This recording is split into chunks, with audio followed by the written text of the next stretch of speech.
नमस्कार मित्रांनो, welcome back to my channel. आज आपण विदर्भातला स्पेशल पदार्थ बनवणार आहोत, ती म्हणजे खांडोळी। या साईडला पुणेकडे त्याला मासवडी असेही म्हणतात। मासवडी म्हणूनही हा पदार्थ प्रसिद्ध आहे। त्यासाठी मी कांदा चिरून घेतलाय। कांदा भरपूर चिरून घ्यायचा आणि तो आता मी तेलामध्ये परतून घेते। थोडीशी हळद आणि थोडंसं मीठ टाकून याला मी परतून घेते। एकीकडे कांदा होत असताना आपल्याला इथे खसखस मी भिजवून घेतलाय पाण्यामध्ये आणि त्यामध्ये खोबरं ॲड करून ते मिक्सरमधून बारीक करून घेतलंय। यासाठी आपल्याला शेंगदाणे लागणार आहेत। शेंगदाणे भाजून मी त्याचं कूट तयार करून घेतलाय, असं बारीक करून घेतलंय शेंगदाणे। कांदा आधी व्यवस्थित होऊ द्यायचा आहे। यामध्ये नंतर आलं आणि लसूणची पेस्ट घालायची आहे। हे बारीक केलेलं नारळ जे आहे ते डायरेक्ट आपल्याला कांद्यामध्ये टाकायचं नाहीये, ते आधी तेलामध्ये परतून घ्यायचंय। साधारण एक पळी तेल टाकायचं आहे। हे सुकं खोबरं जे आहे हे मी बारीक करून घेतलंय मिक्सरमध्ये। आपल्याला कांद्यामध्ये हे ॲड करायचं आहे। जेव्हा आपण तेलामध्ये हा मसाला परतून घेऊया त्यासोबत हे खोबरं पण परतून घ्यायचं।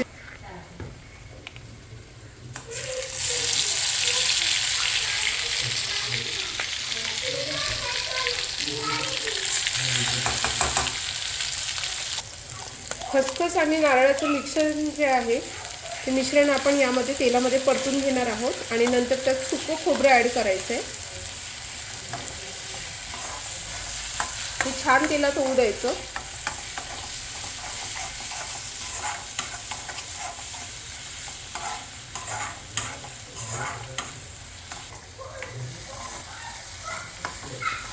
याला एक 7 ते 10 मिनिट तेलामध्ये छान परतायचं आहे। गोल्डन ब्राऊन रंग होईपर्यंत हे परतून घ्यायचं आहे तेलामध्ये।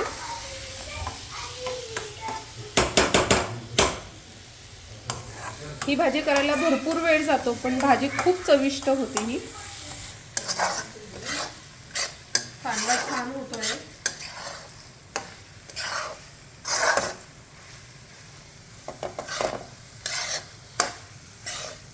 ह्यामध्ये मसाले ॲड करणार आहोत। त्यासाठी एकीकडे थोडंसं मी तेल घेतलंय, त्यात हळद,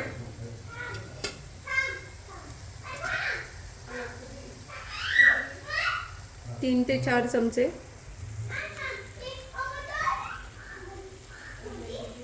मिरची पूड,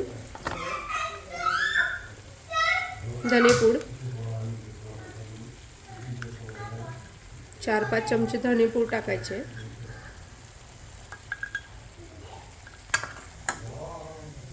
वरून थोडासा हिंग ॲड करायचा आहे आपल्याला, याने चव खूप उत्कृष्ट येईल।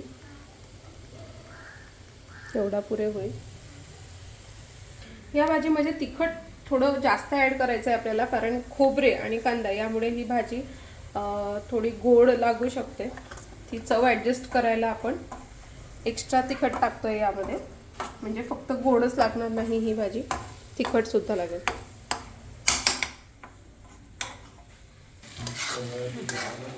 तेलामध्ये कांदा तयार झालाय। आता यात आपण खोबरं ॲड करूया। जेवढा आपण कांदा जास्त घेतो तेवढंच खोबरं पण टाकायचं आहे यामध्ये। ह्याचं प्रमाण कमी नाही करायचं। हे छान मिक्स करून घ्यायचं।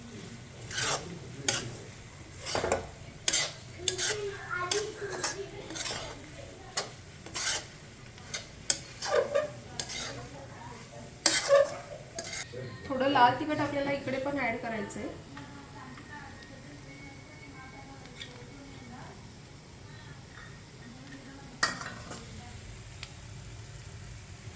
घरी जो अवेलेबल असेल तो भाजीचा हलकासा मसाला ॲड करायचा आहे। छान मिक्स करून घ्यायचे।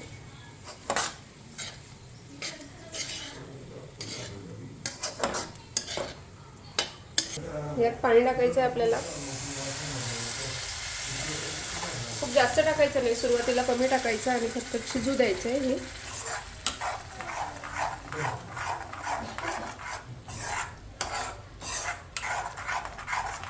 यात मसाले पूर्णपणे शिजतील।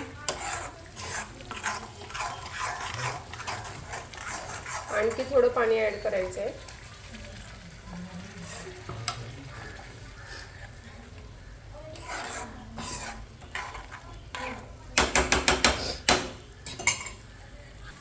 कांद्यासोबत यासाठी आपल्याला प्लेट ठेवायची आहे यावर.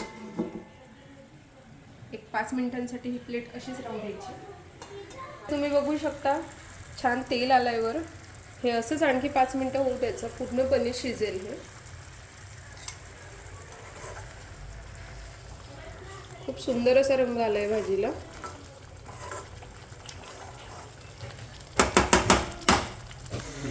खूप सुंदर असा रंग आलाय. आता या भाजीसोबत लागणाऱ्या रश्श्यासाठी आपण थोडासा मसाला यातून काढून घेणार आहोत.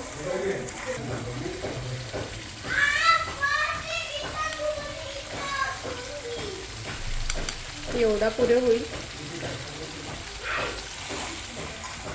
आपल्याला साईडला ठेवायचं आहे.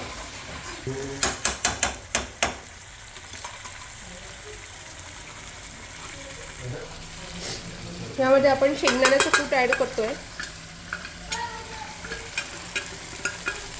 खूप जास्त प्रमाणात ॲड करायचं नाही आहे. शेंगदाणा थोडा कमी टाकला तरी चालेल. एक साधारणतः 2-1 चमचे कूट टाकायचं आहे फक्त.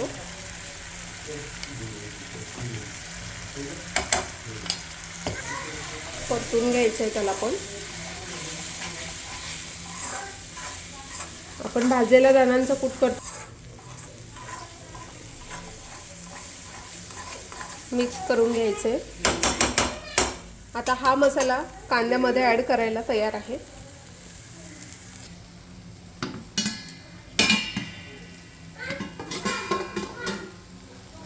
हे बघा छान वाफ आली आहे.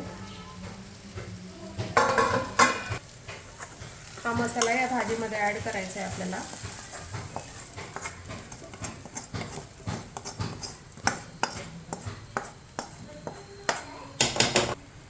यामध्ये 2 चमचे बेसन टाकायचे.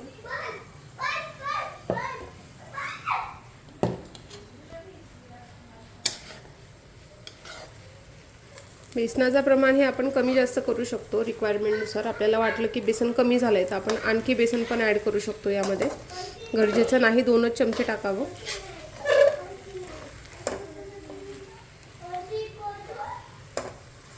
जोवर हा मसाला घट्टसर होत नाही तोपर्यंत आपण त्यात बेसन टाकलं तरी पण चालेल. मी आणखी 1 चमचा ॲड करते आहे.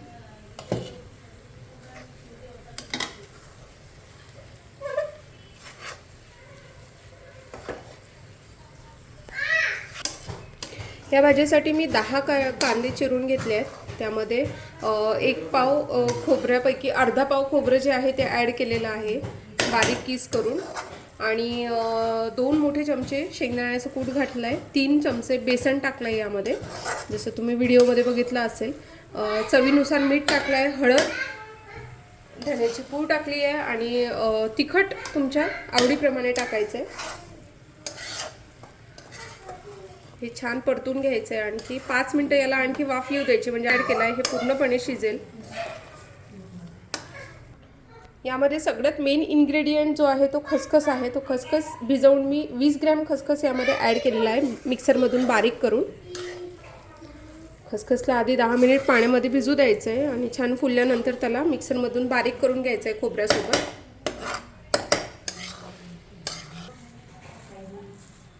हा मसाला ऑलमोस्ट तयार झाला आहे. त्याला आणखी थोडंसं वाफवूयात आपण झाकण ठेवून. एक 2 ते 3 मिनिटांची वाफ येऊ द्यावी यावर. आपल्याला या भाजीमध्ये आता बेसनाचे धिरडे बनवायचे आहेत. त्यासाठी मी हे बेसन घेते आहे. एक साधारणतः 2 वाटी किंवा 3 वाटी किंवा तुम्ही जेवढा मसाला बनवला असेल त्यानुसार पण घेतलं तरी पण चालेल. हळद ॲड करायची आपल्याला. 1 चमचा हळद टाकायची.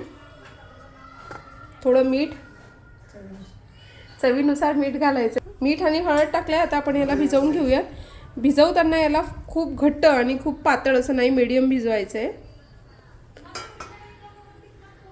त्याचे धिरडे छान झाले पाहिजे अशी कन्सिस्टन्सी भिजवायची आहे. मी तुम्हाला दाखवते.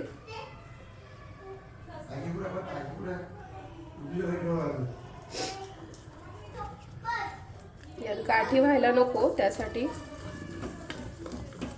एक सॉफ्ट कन्सिस्टन्सी असली पाहिजे तरच धिरडं छान येईल आपलं. घ्यायचं याला थोडं आणखी पातळ पाहिजे, त्यासाठी पाणी ॲड करते.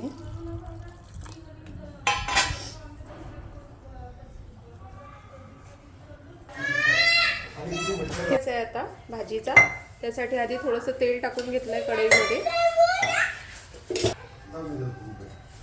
तेल तापलेलं नाहीये अजून आहे. तेल तापलंय, थोडासा जिरं मोहरी टाकायचंय, थोडासा हिंग, लसण अद्रकची पेस्ट,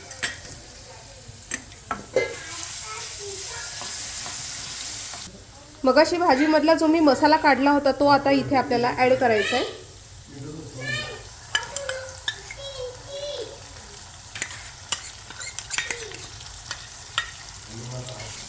यामध्ये हळद, तिखट, मीठ, धनेपूड सगळंच ऍड केलेलं आहे. सो वरून काहीही ऍड करण्याची गरज नाही. हे छान तेलात थोडंसं होऊ द्यायचं. आधीच्या मसाल्यामध्येच आपण सगळं ऍड केलं आहे. यात फक्त आता पाणी ऍड करायचं आहे, बाकी काही नाही. यामध्ये थोडं मीठ, 1 चमचा मीठ ऍड केलं आहे, कारण नंतर आपल्याला पाणी ऍड करायचं आहे यामध्ये, त्यासाठी मीठ टाकलं आहे थोडं. आणि यात आपण आता पाणी ऍड करणार आहोत.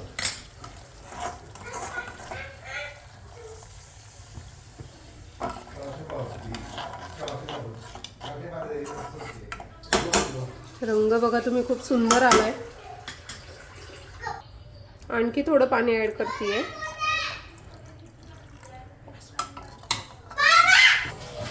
तीन ते 4 मिनिटांसाठी हे असंच होऊ द्यायचंय. उकळी येऊ द्यायची याला एक छान. खूप छान अशी उकळी आलेली आहे भाजीला.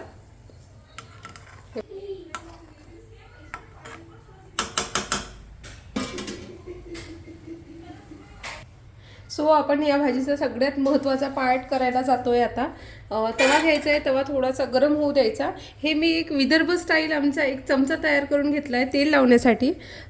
तुम्ही बाजारात विकत मिळतात तव्याला तेल लावण्याचे चमचे, ते पण वापरू शकता.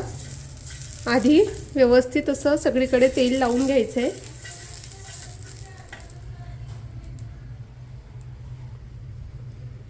कशात ठेव. हे पातळ केलेलं जे बेसन आहे हे आपल्याला तव्यांवर पसरून घ्यायचं आहे दृढ होण्यासाठी. चमच्यानी पण तुम्ही फिरवू शकता, पण मी चमच्याचा वापर सहसा करत नाही. हे बघा खूप सुंदर असं झालंय. हे धिरडं जितकं पातळ असेल ना तितकं छान लागेल भाजी. थोडंसं तेल 2-3 थेंब.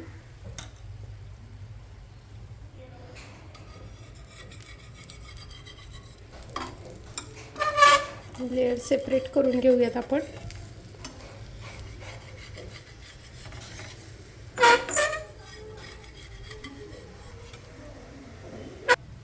हे परतून घ्यायचं आहे. आता थोडंसं तेल टाकायचं आहे.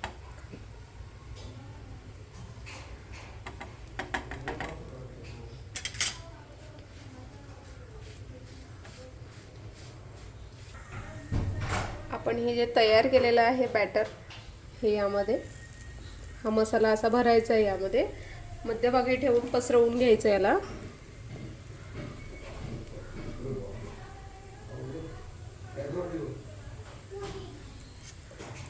त्यानंतर एक फ्लॅप असा टाकायचा आहे आणि दुसरा, आणि छान असं हे दाबून घ्यायचं आहे.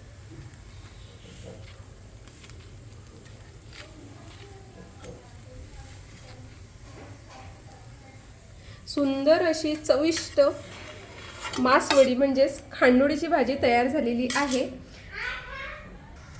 आपली खांडोळीची भाजी म्हणजे मासवडी तयार झालेली आहे. खाण्यासाठी आपण याला छान याचे तुकडे करून घेऊयात.